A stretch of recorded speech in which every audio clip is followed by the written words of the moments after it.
আরে মিয়া পাখির মতো গুল্লি গড়ি গড়ি মারে। পাখির মতো। ফেসবুকে ঢুকলে মানসিক রোগী হয়েছে। কথা বুঝছেন নি? ফিলিস্তিনের মানুষ ভালো নাই। আর মিয়া আপনার কাছে আপনি যে জায়গায় বই রয়েছেন আর ফোন টিপেন। হাজার হাজার মানুষ মিছিল মিটিং করে।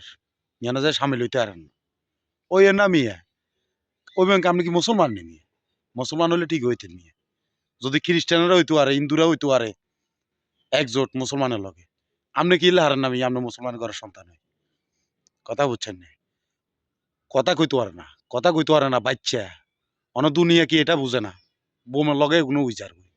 ফেসবুকে ঢুকলে মানসিক রোগী হইছে। কথা বুঝছেন নি?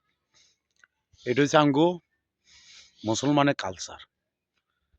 আসলে কি কম দুঃখের কথা। এখন যদি যুদ্ধের লাই ফিলিস্তিনের ওই যুদ্ধ করিবার লাই ইসরায়েলের বিরুদ্ধে আমি রিভার যামু কেউ যাক বা না যাক যদি আমার যাইবার সুযোগ করে দেয় কথা বুঝেন না আরে মিয়া আজ যায় মরুম আর কাল্লা মরুম মরণ লাগবে ঠিক মতে কথা বুঝছেন নি মরলে মরিবার মতনই মরমু হিয়ল কুত্তার মতো মরি মিয়া লাভ হইব নি মিয়া লাভ হইতো না তো আশা করি সবাই বুঝছেন আর কথা আমি সব কি কইছি এটা আপনারা শুনছেন বুঝছেন আশা করি সবাই আন্দোলনে যোগ দেন আন্দোলনে সবাই যোগ দেন ভাই ন কালকে মনে রাখবেন আপনার মাথার উপরে বোম ইয়ে পড়ব